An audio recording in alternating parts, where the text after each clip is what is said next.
봉도가 하나님의 말씀은 빌립보서 4장 10절로 20절까지의 말씀입니다. 신약성경 323면입니다. 찾으신 분은 저와 함께 읽겠습니다. 내가 주 안에서 크게 기뻐함은 너희가 나를 생각하던 것이 이제 다시 싹이 나미니 너희가 또한 이를 위하여 생각은 하였으나 기회가 없었느니라. 내가 궁핍함으로 말하는 것이 아니니라. 어떠한 형편에든지 나는 자족하기를 배웠노니 나는 비천에 처할 줄도 알고 풍부에 처할 줄도 알아. 모든 일 곧 배부름과 배고픔과 풍부와 궁핍에도 처할 줄 아는 일체의 비결을 배웠노라. 내게 능력 주시는 자 안에서 내가 모든 것을 할 수 있느니라. 그러나 너희가 내 괴로움에 함께 참여하였으니 잘하였도다. 빌립보 사람들아, 너희도 알거니와 복음의 시초에 내가 마게도냐를 떠날 때 주고받는 내 일에 참여한 교회가 너희 외에 아무도 없었느니라.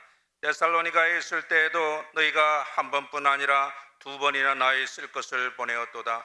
내가 선물을 구함이 아니요 오직 너희에게 유익하도록 풍성한 열매를 구함이라.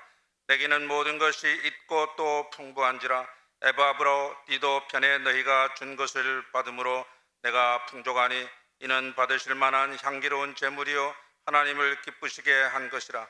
나의 하나님이 그리스도 예수 안에서 영광 가운데 그 풍성한 대로 너희 모든 쓸 것을 채우시리라. 하나님 곧 우리 아버지께 세세 무궁하도록 영광을 돌릴지어다. 아멘. 여러분은 지금 만족하십니까?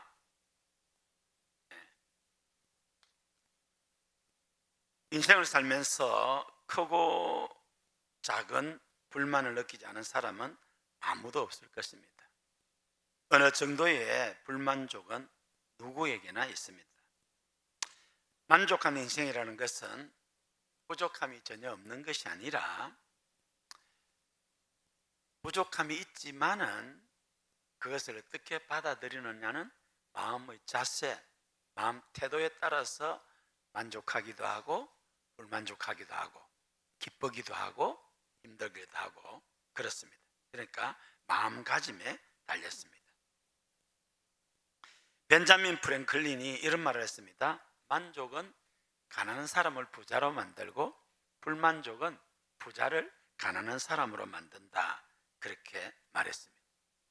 어차피 사는 인생, 한 번 사는 인생인데 만족하며 기쁘게 행복하게 살 것인가, 늘 불만족하며 그렇게 살 것인가, 우리의 선택에 달렸습니다. 그런 만족하고 행복한 삶을 위해서는 우리가 전문가를 찾아야 됩니다. 인생 문제의 전문가가 누구입니까? 하나님이십니다. 하나님 안에 모든 답이 있습니다. 할렐루야.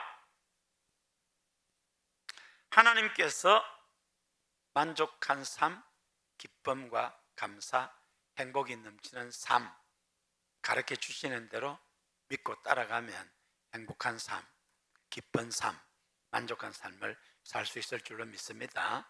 첫째로 만족한 삶은 환경에 얽매이지 않고 감사하는 것이 만족한 삶의 비결입니다. 여러분, 남들과 비교하거나 다른 환경과 비교하면 결코 만족할 수도 감사할 수도 기쁨도 없습니다. 그보다 더 나은, 더 좋은 조건과 환경을 가지고 있는 사람이나 모습을 보면 내가 또 시험에 듭니다. 절대로 비교하지 말아야 합니다. 성경의 인물 중에 사도 바울처럼 열악한 환경 가운데서 산 사람도 드뭅니다. 오늘 우리가 읽은 빌립보 서신은 기쁨의 서신이라고 합니다. 사도 바울이 기록했습니다. 그런데 이 빌립보를 기록할 때 바울의 상황이 어땠습니까? 죄수가 되어서 로마 감옥에 갇혀 있습니다. 바울이 그렇게도 가기를 꿈꾸었던 당대 세계의 수도 로마. 그런데 자유의 몸 복음 전도자로 간 것이 아니라 죄수가 되어서 로마 감옥.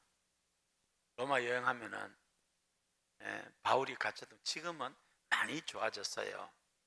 제가 92년 신대원 졸업 앞두고 신대원에서 유럽 선교하면서 갔거든요. 갔는데 그 흐름한 그 집 터에 구멍이 3개 있었어요. 그리고 그 한 군데 바울이 갇혀 있었습니다. 왜 그렇게 구멍이 이렇게 3개가 있냐 하면은 이 사도 바울이 목을 탁 쳤거든요. 목을 이제 이런 나무에 돌, 만한 돌에 바울의 목을 쳐서 날아갔다 그 말입니다. 예, 그게 있어요. 그 바울의 목이 통 3번 튀어서 우물이 솟았다. 이건 천주교에서 지낸 겁니다. 천주교 그런 거 굉장히 많이 합니다. 요즘 성인 사건 이런 것도 대체로 보면 엉터리 거짓이 많습니다. 근데 이것도 어쨌든 그렇게 전설을 만들어서, 근데 제가 갔을 때는 그렇게 구덩이만 있다라고 했는데 시설이 안 돼 있었어요. 근데 몇 해 전에 가봤을 때는 아주 잘 꾸며져 있었습니다. 그 감옥 속에서 바울이 뭐라고 말합니까? 기뻐하라. 너에게 같은 말을 하는 것이 내게는 수고로움이 없다. 왜 바울이 불평하고 원망할 수 있는 상황인데도 기뻐하러 갑니까? 그것은 비교하지 않고 하나님을 사랑하는 자, 곧 그 뜻대로 부르심을 입은 자들에게는 모든 것이 합력하여 선을 이룰 것이기 때문에, 할렐루야. 지금 이 감옥의 고난, 내가 원한 것도 아니고 이해할 수도 없지만은 이것도 하나님께서 주관하고 계신다. 이것도 합력하여 선을 이룰 것이다. 사람하고 인사합시다. 아멘 합시다. 아멘 합시다. 할렐루야. 여러분, 바울이 그렇게 믿었어요. 바울이 로마 여행을 하고 싶어서 가고 싶은 게 아닙니다. 바울은 세계의 심장부 로마에 가서 복음을 전하고 싶었습니다. 그런데 바울의 생각과는 달리 죄수가 되니까 이렇게 전도로 갈 수도 없습니다. 여러분, 하나님 하시는 일은 내 길은 너희 길과 다르고 내 생각은 너희 생각보다 높으니라. 할렐루야. 바울은 감옥에서 아무것도 못할 줄 알았는데 감옥에서 쇠사슬에 묶여 있는 것이 아니라 자유롭게 사람을 만날 자유를 허락했습니다. 할렐루야. 로마에 있는 귀족들, 고위 관리들, 일반 천한 사람들이 바울이라는 이야기를 듣고 그 놀라운 학식과 또 복음을 들으려고 구름대처럼 몰려왔습니다. 물론 한꺼번에 그렇게 많은 거예요. 소수가 2년 동안 감옥에 갇혀 있으면서 복음을 전했습니다. 바울이 만약에 자유의 몸으로 왔다면 만나기도 힘든 고위 공직자, 귀족들, 그런 사람들을 스스로 찾아와서 만나서 복음이 전해졌습니다. 그 바울의 복음을 듣고 로마 황제의 시위대 안에까지 복음이 전파되었습니다. 할렐루야. 여러분, 하나님을 사랑하는 자, 곧 그 뜻대로 부르심을 입은 자들에게는 모든 것이 합력하여 선을 이룸을 믿으시기를 바랍니다. 요셉도 마찬가지잖아요. 요셉이 형들에게 팔리지 않았다면 어떻게 대제국 이집트로 갈 수 있었겠습니까? 이집트에서 노예로 팔려왔지만 너무 준수하니까 시위대장, 오늘로 치면은 왕의 비서실장의 눈에 띄어서 비서실장의 종이 되었는데 너무 똑똑하고 일을 민첩하게 잘하니까 우리 집 네 알아서 다 해라. 그때부터 보디바라의 집에 하나님께서 복을 주십니다. 누구 때문에? 요셉 때문에. 여러분 때문에 여러분의 가정에, 여러분 속한 직장에, 여러분 상사가, 여러분 동료가, 여러분 후배가 복을 받기를 주의 이름으로 축원합니다. 술 맡은 관원장의 꿈을 해몽해 주었기 때문에 풀려날 수 있었는데 풀려나지 않고 2년을 더 감옥에 있다가 바로왕이 꿈을 꾸었을 때에 바로왕을 만나게 되잖아요. 만약에 요셉이 보디발의 집에 팔려가지 않았더라면, 보디발 안에 그 억울한 누명을 쓰지 않았더라면 감옥에 들어갈 일도 없었고, 감옥에 안 들어갔더라면 술 맡은 관원장을 못 만났을 것이고, 술 맡은 관원장의 꿈을 해몽해 주었다고 술 맡은 관원장이 잊지 않고 고맙다라고 요셉을 풀었다면 요셉은 가나안 땅으로 돌아갔겠죠. 그럼 2년 뒤 바로왕이 꿈을 꾸었을 때 누가 해몽을 합니까? 7년 대 풍년을 누가 준비하며 7년 대 흉년의 그 재앙을 누가 준비합니까? 하나님은, 역사의 주인이신 하나님은 그 일을 위해서 한 사람을 준비했는데 그가 바로 요셉입니다. 이 요셉을 통해서 야곱의 후손 70명이 이집트로 가게 되지요. 그리고 아브라함과 약속한 그 언약이 이루어지는 거 아닙니까? 그래서 사도 바울이 주 안에서 항상 기뻐하라. 내가 다시 말하노니 기뻐하라. 너희에게 같은 말을 하는 것이 내게는 수고로움이 없다라고 말을 했던 것입니다. 할렐루야. 사랑하는 성도 여러분, 환경에 얽매이지 말고 모든 것을 합력하여 선을 이루시는 하나님을 믿고 만족한 삶을 살아가시기를 우리 주의 이름으로 축원합니다. 사람들은 돈이 많으면 행복할 줄 아는데 그렇지 않습니다. 돈이 많으면 조금 편할 수는 있지만 돈 때문에 타락하기 쉽고 교만하기 쉽고 그만하기 쉽고 믿음이 병들기가 쉽습니다. 여러분, 많이 가졌다고 넉넉하다고 행복한 것이 아니고 주어진 것에 감사할 때 행복과 기쁨이 오는 것입니다. 할렐루야. 돈을 잘 사용해서 감동을 준 사람들이 있습니다. 우리가 기부왕이라고 하지요. 세 사람을 소개하려고 하는데요. 우리 한국 연예인들 가운데 가장 많은 기부를 한 사람은 하춘아 씨랍니다. 가수 하춘아 씨. 6살 때부터 이렇게 하는데 300억을 후원했는지 500억을 후원했는지 모른대요. 계산을 안 했어. 그러나 적어도 200억 원 이상은 기부를 했다는 겁니다. 하춘아 씨가 그렇게 많은 기부를 한 것은 아버지의 영향이라고 합니다.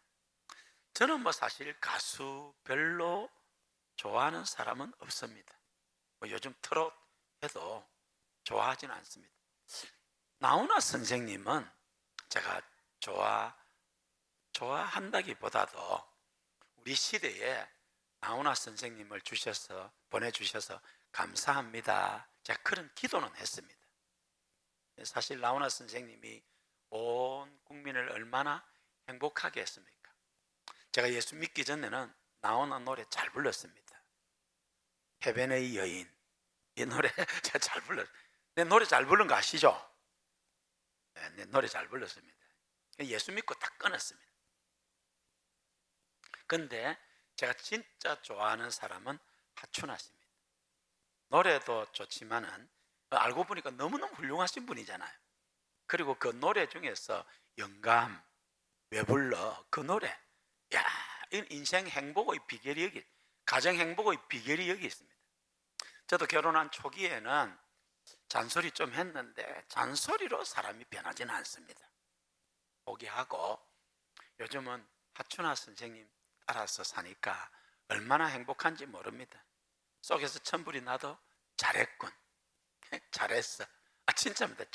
절대로 잔소리 안 하려고 애를 씁니다. 잔소리 하면 뭐 하겠어요? 그냥 반찬 수만 줄어드는데. 어느 날 집에 가보니까 냉장고가 큰 게 들어와 있어요. 나한테 말 한마디 안 하고. 우리 집 사람은 굉장히 재주가 많아요. 우리 집 피아노 있거든요. 피아노 전공했잖아요. 어느 날 집에 가보니까 피아노가 자리가 옮겨져 있어요. 어떻게 옮겨졌는지 모르겠어요. 여자 혼자서. 우리 혜선자매도 옮기나 혼자서. 우리 집 사람 오늘 집에서 피아노를 혼자 장군인 것 같아. 장군. 우리 장인어른이 이게 참 빼다가 굵고 힘이 센데 그래. 근데 항상 조심합니다. 제가.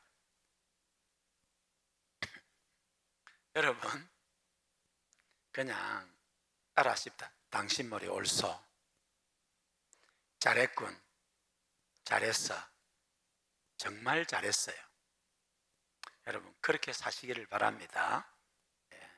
하춘아 씨가 이 기부왕이에요. 그 다음에 우리 한국에 또 기부왕으로 하는 사람이 김장훈 씨입니다. 어머님이 사업에 실패해서 어려서부터 너무 고생을 했고 가출도 했답니다. 그러다가 예수님을 인격적으로 만나고 어려운 이웃을 위해서 자기 월세방에 살면서 200억을 넘는 돈을 기부를 했습니다. 200억을 넘게 기부를 했는데 인터뷰를 했더니 그것밖에 안 했냐고 하더랍니다. 자기가. 근데 우리 국회에서 이 김장훈 씨의 선행을 보면서 법을 하나 만들었습니다. 명예기부자법, 일명 김장훈법이라고 합니다. 우리 국민 가운데 30억 이상을 기부를 한 사람이 갑자기 노후가 어려울 수 있잖아요. 60세를 넘었는데 30억 이상 기부했던 분이 재산이 1억 원 미만일 때 국가에서 그분들에게 생활보조금을 주고 병원 진료비 그리고 본인의 장례비도 국가에서 전액 혹은 일부를 지원하자. 젊은 시절 돈이 많아서 30억까지 기부했는데 60 넘어서 1억밖에 없으니까 힘들지 않겠냐. 그 법이 김장훈 법이에요. 참 감동이 되지요. 미국 사람 한 사람 소개하고 이야기하겠습니다. 영상을 짧게 하나 보겠습니다. Carry me, even when I'm far too heavy. With you, it's always true.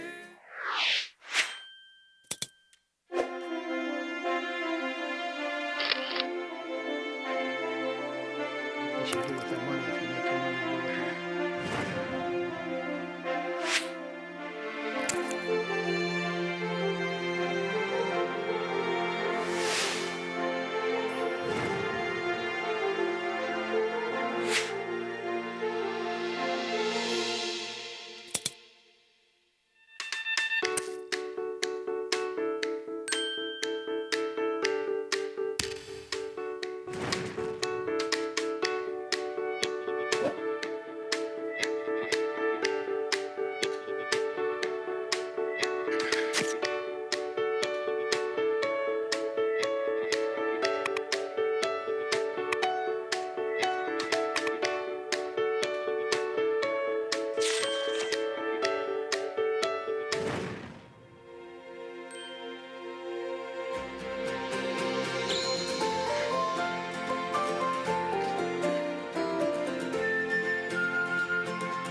우리 주변에 보면은 참 참 멋있는 분들이 많습니다.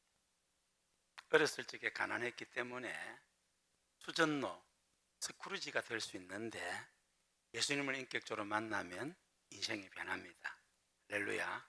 그리고 우리는 저 본향을 향하여, 천국 상급과 멸류관을 향하여 달려가잖아요. 그래서 많이 드리고 베풀고 나누는 것입니다. 저는 하춘아 씨는 크리스찬인지 아닌지 제가 모릅니다. 그런데 김장훈 씨는 엄마가 나중에 목사님 됩니다. 믿음 안에서 참 잘하고, 여러분 중에서 또 여러분의 아들, 딸, 손주, 손녀, 후손들 가운데 이 하춘아, 김장훈, 척빈이 같은 그러한 믿음의 사람, 축복의 사람, 멋있는 사람 나오시기를 주의 이름으로 축원합니다. 아멘 하신 분들에게 그러한 은혜가 있기를 축원합니다. 할렐루야.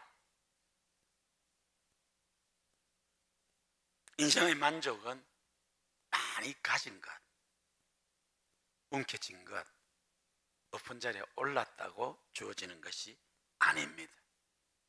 주어진 환경에 얽매이지 않고 모든 것이 합력하여 선을 이룸을 믿고 하나님을 바라볼 때 감사한 삶, 기쁨 삶, 만족한 삶을 살게 되는 것입니다. 그러한 여러분 되시기를 주의 이름으로 축원합니다. 두 번째로, 하나님께서 주신 것에 감사하고 만족하는 것이 기쁨이 가득한 행복한 삶의 비결입니다. 10절에서 13절에 크게 기뻐하고 있죠. 사도 바울이 로마 감옥에 있으니까 많이 힘들었지 않겠습니까? 그 바울을 위해서 빌립보 교회 성도들이 2번 헌금을 모아서 필요를 전달했습니다. 저도 내일 손현보 목사님 드디어 만나러 갑니다. 그동안 만나고 싶어도 전국적으로 아마 외국에서도 오실 것 같아요. 안 되는데 어제 갑자기 사모님이 전화가 왔더라고요. 목사님 월요일날 시간 되면 자기도 가겠다고. 그래서 제가 가겠다고 했습니다. 참으로 우리 시대에 그러한 위대한 믿음의 사람 있어서 너무 감사하고, 또 대학원 제 후배입니다. 1년 후배고 우리 교회도 다녀갔는데 추록하면은 내가 한 번 더 모실 생각이 있는데 괜찮겠어요? 아멘. 안 하시는 분은 뭔고? 할렐루야. 빌립보 성도들이 사도 바울에게 이렇게 2번이나 사랑을 보낸 것 기뻐한다.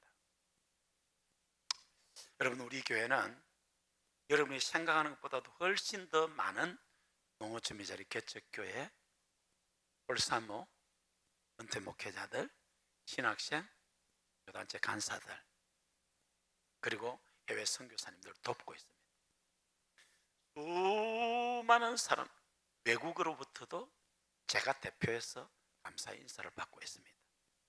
작년부터 우리 국내 전도위원회에서 임낙연 장로님이 하시면서 또 우리 손영도 집사님하고 이런 분들이 중심이 되어서 매달 한 번씩 어려운 우리가 후원하는 교회들을 찾아가서 함께 예배도 드리고 전도도 하고 하는데, 목사님 사모님이 얼마나 위로를 받는지 모릅니다. 어제는 어령 3일교회를 다녀왔습니다. 어령 3일교회 황현철 목사님 제 후배인데, 여러분 도시에서 개척해도 쉽지 않은데 어려운 거 시골에서 개척을 하니까 어떻게 힘들 거 아니에요. 그래서 탈진이 왔어요. 이래도 안 되고 저래도 안 되고 생활은 어렵고, 우리가 가끔 돕기는 했는데 제가 생각이 나서 한번 가봐라 했거든요. 목사님과 사모님이 큰 위로를 받고 바로 저에게 전화가 왔어요. 목사님 너무너무 감사합니다. 지난달에도 고성에 있는 어느 교회를 방문하고는 또 그 어려운 성도를 우리 교회 이웃 사랑으로 조금 도우면 좋겠다 해서 나누고, 할렐루야. 우리가 작은 사랑을 흘려보낼 때 하나님의 큰 역사가 있을 줄로 믿습니다. 바울이 그 빌립보 성도들의 이 사랑을 기억하면서 그러면서 감사를 하는데 기뻐라. 그리고 나는 자족하기를 배웠다. 나는 풍부에 취할 줄 알고 가난에 처할 줄 안다. 배부른 것도 내가 적응하고 배고픈 것도 적응한다. 그러면서 내게 능력 주시는 자 안에서 내가 모든 것을 할 수 있느니라. 할렐루야. 사도 바울은 하나님께서 함께 하시고 하나님께서 능력 주시면 어떤 환경, 어떤 상황에도 적응할 수 있다는 것입니다. 바울의 하나님이 우리의 하나님인 줄로 믿습니다. 할렐루야. 사랑하는 성도 여러분, 내게 없는 것으로 인해서 불평하지 말고 내게 있는 것 생각하고 감사할 수 있기를 바랍니다. 그때 감사와 기쁨이 더욱 넘칠 줄로 믿습니다. 여러분, 결코 다른 사람과 비교하지 마시기 바랍니다. 미모가 조금 덜 생긴 사람은 감사하시기를 바랍니다. 밖에 나가서 괴롭힘 당할 일이 별로 없잖아요. 얼 잘생겨 보세요. 이게 곤란해요. 납치 당할 수도 있고. 키 작다고 여러분 작은 고추가 맵다는 말도 모르나? 여러분 뭐 조금 덜 생기고 뭐 가진 것도 없지만 성격이 너무너무 좋잖아요. 성격이 너무너무 좋으니까 모든 사람이 다 좋아하는 거예요. 지금은 관계 시대잖아요. 이런 사람이 잘 됩니다. 할렐루야. 감사할 수 있기를 바랍니다. 우리가 잘 아는 송명희 시인, 태어나면서부터 내성마비 장애, 몸이 사지가 뒤틀리고 학교도 갈 수 없고 스스로 밥도 못 먹어요. 그게 집에 갇혀만 살았지. 부모님도 부끄러워요. 그런데 라디오를 틀어줬어요. 글을 배우지도 않고 학교도 못 갔지만은 극동방송을 통해서 하나님을 믿게 됩니다. 그리고 10대 때 이제 그 하나님을 믿는 그 은혜로 떠오르는 생각들을 종이에 비틀비틀 글을 썼습니다. 어느 날 그것이 발견돼 읽어보는데 너무너무 감동적이라. 그래서 송명희 씨의 그 시를 가지고 얼마나 감동적인 복음성가가 많이 나오는지 모릅니다. 그 중에 하나가 하나님은 공평하신 하나님입니다. 하나님은 공평하신 하나님. 나 가진 재물이 없고 남에게 있는 건강도 없고 지식도 없지만 나 남에게 없는 것 있으니 하면서 하고 나중에는 하나님은 공평하신 하나님이다. 그렇게 말합니다. 할렐루야. 여러분, 우리 하나님은 공평하신 하나님이십니다. 하나님께서 공평하신 하나님께서 여러분의 삶의 모든 필요를 아시고 채우시고 역사하실 줄로 믿으시기를 바랍니다. 마지막으로 하나님께서 내 인생의 공급자이심을 믿을 때 만족한 삶을 살게 됩니다. 14절 이후에 쭉 그 바울의 이야기가 나옵니다. 바울은 19절에 나의 하나님이 그리스도 예수님 안에서 영광 가운데 그 풍성한 대로 너희 모든 쓸 것을 채우실 것이라고 믿었습니다. 사랑하는 성도 여러분, 하나님께서 우리 삶의 공급자이심을 믿으시기를 바랍니다. 우리가 믿는 하나님은 지금도 살아계신 하나님이십니다. 이스라엘 백성을 출애굽시키신 전능하신 하나님이십니다. 여러분 삶의 모든 문제도 하나님 단번에 해결하시고 고쳐주시고 역사하실 줄로 믿으시기 바랍니다. 200만 명이 넘는 이스라엘 백성들을 40년 동안 먹이고 입히고 길러주신 하나님이십니다. 하나님이 여러분 삶의 공급자가 되십니다. 할렐루야. 사랑하는 성도 여러분, 지금도 공중나는 새를 들의 백합화를 먹이시고 기르시는 하나님께서 여러분의 삶을 책임지심을 믿으시기를 바랍니다. 사랑의 혁명 중공교회라는 책이 있습니다. 중공 모택동이 문화대혁명을 일으켰어요.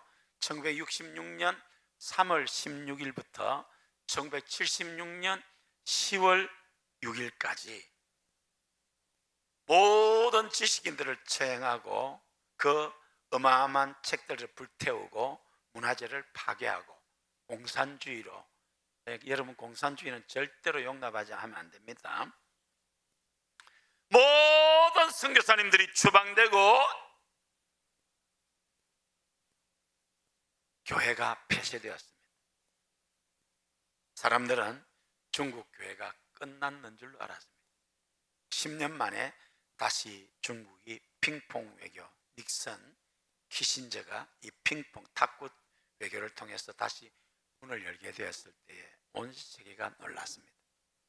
모든 선교사님들은 추방되고 목사님 복음 전도자들은 감옥에 들어가고 교회는 하나도 없는데 믿는 사람들이 입으로 숨어서 지하교회, 여러분 지하교회라는 게 땅 속에 들어가서 믿는 게 아니고 드러내지 않고 믿는 사람들, 가정에서, 산에서, 들에서 모이는 그걸 지하교회라고 합니다.